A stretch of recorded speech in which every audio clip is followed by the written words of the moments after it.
The Bible is not just a book of commands that God has given us to follow, but it's a narrative that unfolds through time and history with people that we're called to imitate. Maturity is caught as often as it is taught. We grow in our Christian faith not just by hearing sermons and reading books, but by imitating people whose lives imitate Christ. In fact, Paul says that in 1 Corinthians 11:1, be imitators of me as I am of Christ. But imitation goes both ways. We not only want to imitate the virtues of our forefathers in the Bible, or the virtues of the people that are around us, but we also want to avoid their vices, their pitfalls, their sins. The Apostle Paul highlights the story of Israel in 1 Corinthians chapter 10 as a warning to us, the New Testament church, to flee from idolatry or face his judgment. And this is because the Old Testament is not the history of a random nation lost in the sands of time. It's our history. It's the history of the church. This is Understanding 1 Corinthians.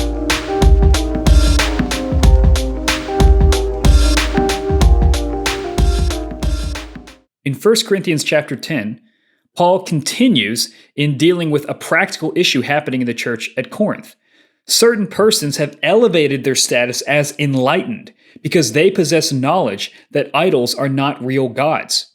And the result is that some are attending meals at pagan temples to demonstrate their so-called freedom.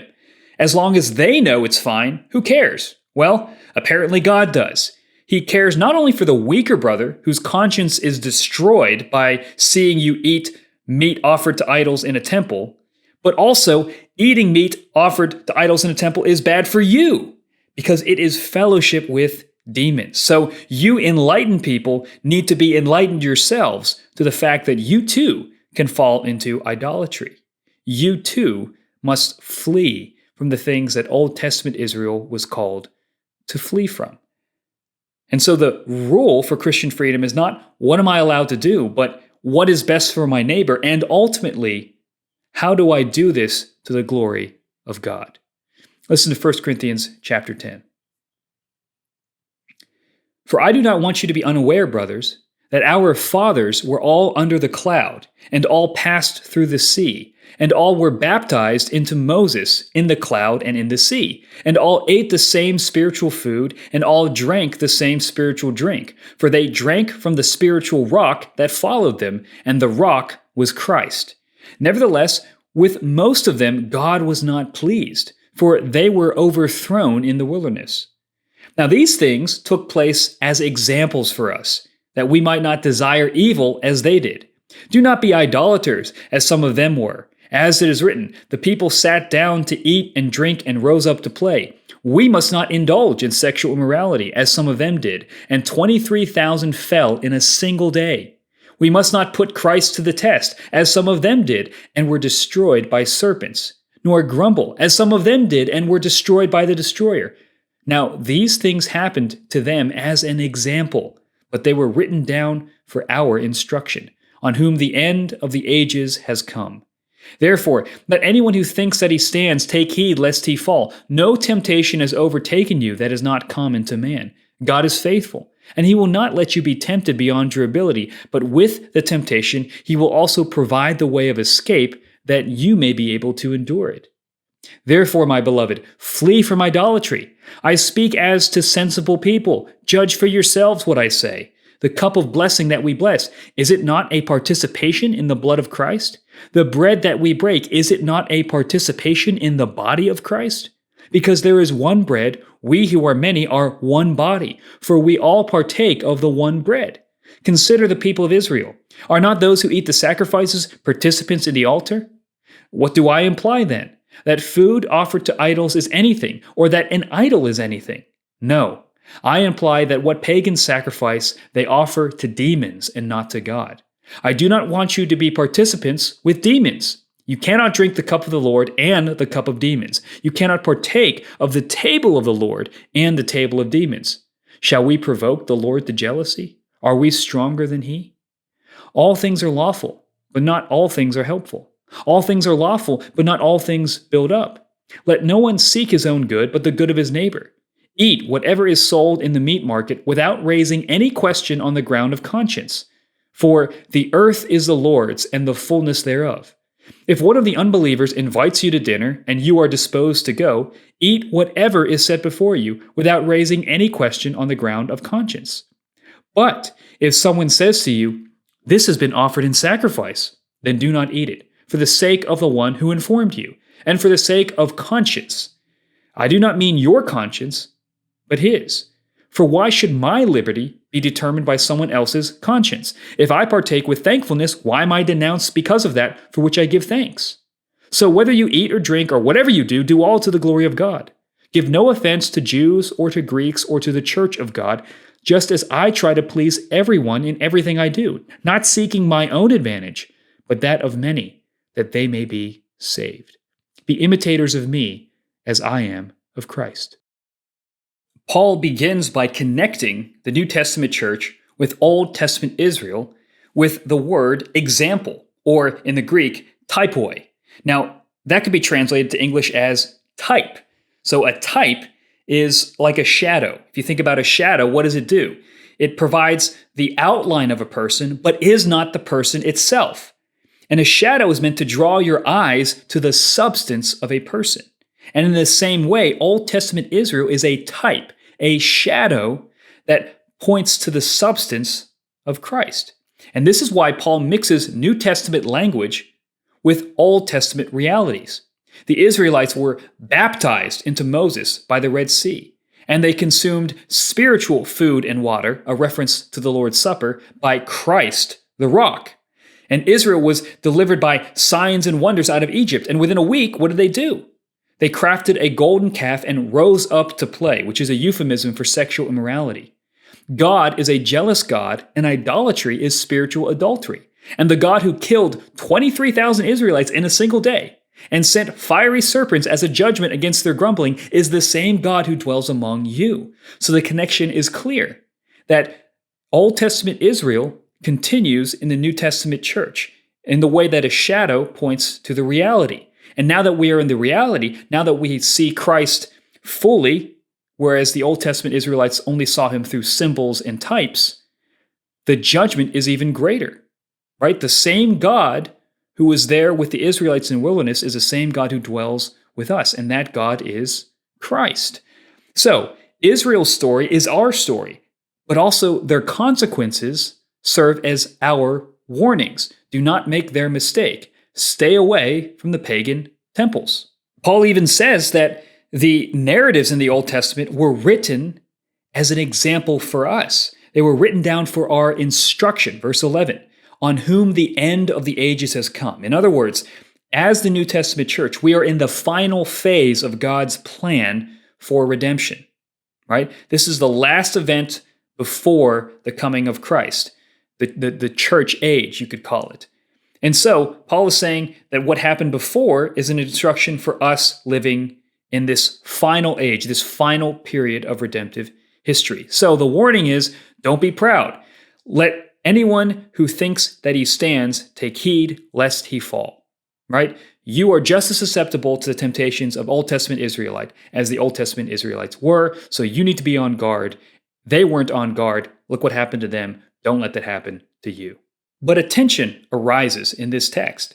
Paul affirms that neither the food nor the idols are anything. But then he says eating meat offered to idols in a temple is participation or fellowship with demons. So that word is the Greek word koinonia, which speaks about fellowship between people, a community relating to one another. Or you could use the word communing with one another. It's about communion. Meals are about communion, about fellowship, about relating to one another. So when you sit down for a family dinner, you're not just consuming food in the presence of other people, but you're participating in a relational act. Context matters. Idols are nothing, but demons are real. And he seems to indicate that demonic spirits use false pagan religion in the form of idols to ensnare people. Even those who consider themselves enlightened, even Christians. This is why Paul quotes from Deuteronomy 32:17, which is from the Song of Moses, which talks about how Moses rebukes Israel for sacrificing to demons rather than God. So the implication is clear. God's people can participate in evil sacrifice. So they must be careful about the context in which they're doing things. It's one thing for you, to do yoga stretches, just to do the movements. It's another to do them in a classroom where your instructor is surrounded by crystals telling you to get in touch with your inner light. Okay? You might feel unaffected by it, just like a person in the first century might feel unaffected by eating meat offered to idols in the temple. But that doesn't mean something isn't happening. And we have to be very careful that we're not fellowshipping with demons. We must not be proud or arrogant like the Old Testament Israelites were, thinking, because we're free, we can just dabble in all of these dark types of things. No, context matters. Don't go off into the temple eating meat offered to idols during a pagan ritual. That's not how it works. And don't say that, I know it doesn't harm me because I know there's no true gods in the pagan realm, or I know the true God and who he is. No, you can still be participating in something dark, even if you feel, quote unquote, unaffected. Now, the reverse is true as well. When you share a meal with idols, you are fellowshipping with the demons that are behind them. Conversely, when you share a meal with Christ, you are fellowshipping or communing with him. This is why the Lord's Supper has been traditionally called communion. Meat is nothing in itself, but when used in a pagan sacrifice becomes fellowship with demons. Bread and wine are nothing in themselves, but when used alongside the word in the act of the Lord's Supper, it becomes real fellowship with Christ. And Paul's going to talk about that a little more in the next chapter, in chapter 11. But Paul is trying to make them understand that God will not tolerate us eating at someone else's table. It's not only communion with God that happens at the Lord's table, which is what Paul refers to as the cup of blessing, but also communion with one another because we're one body. So to commune at another table is not only to break fellowship with God, but with your own family, with God's people. Now, what about outside of pagan temples? Well, Paul applies this principle in a similar way. If your pagan neighbors offer you a steak, eat it without a guilty conscience, right? Paul says if you go to a dinner party and they offer you meat and you don't really know what it's been through or whether it's been used for pagan sacrifices, just eat it. That's fine. Your conscience can be clear and you don't have to worry about it. But there's an exception. If, and I think he's referring to a weaker brother, is sitting next to you and he says, they offered this meat as a pagan sacrifice, don't eat it. Why? It's not because you're fellowshipping with demons in that instance, right? You're not in a temple, you're not offering a pagan sacrifice, but because your weaker brother might be tempted. It might sear his conscience. Now, Paul kind of threads the needle here. He says, don't abstain because it's wrong for you to eat the meat. Because he says that your conscience should not be held hostage to the other person's weak conscience, right? Or he literally says that, why should my liberty be determined by someone else's conscience? So he's saying, no, you can eat the meat, that's fine. But consider your weaker brother. Your conscience is not determined by their weakness, but their weakness should inform how you use your freedoms. So hold your freedoms loosely for the glory of God. This is why Paul, in the beginning, he kind of quotes the Corinthians. One of the things that they're saying is all things are lawful. They're elevating themselves. We have Christian freedom. I can do all things because I know that God is the true God and these pagan gods aren't real and I can eat meat and it's fine. But Paul says, but not all things are helpful, right? All things are lawful, but not all things build up. And that's the point, building up others in love. So your freedoms are not for your own self-indulgence, but for the good of your neighbor. So yes, you are free to eat whatever is sold in the meat market without any question of conscience, and you are free to eat whatever is set before you when pagan neighbors invite you over for dinner. But when you see your brother, your Christian brother, struggling with what you're doing, when you know that they have a weak conscience, you should abstain. You should pull away because love demands that of you. It's not that your liberty is determined by their conscience, but rather your love is what binds your freedom, or whether your love is what motivates you to hold your freedoms loosely for the sake of building up your brother. And it's interesting because in chapter 1, Paul says that Jews and Greeks find the gospel offensive. And he says, let them find it offensive. That's the point. But here in chapter 10, he tells us to let that be the only thing that they find offensive, right? He says, so whether you eat or drink or whatever you do, do all to the glory of God. Give no offense to Jews or to Greeks or to the church of God. So in chapter 1, he's saying, let the gospel be offensive. And in chapter 10, he says, don't let you be offensive, right? Don't raise a stink if it's not an issue of the gospel. So Paul is very careful in the language that he uses. We must flee idolatry and be honest about ways that we are cultivating fellowship with darkness in our practices. And we must also recognize we do have a freedom of conscience, but that freedom of conscience must be tempered by love and a desire to glorify God and to build up our brother, to glorify God and to build up and honor our weaker brother. Our freedoms were given to us that we might serve others.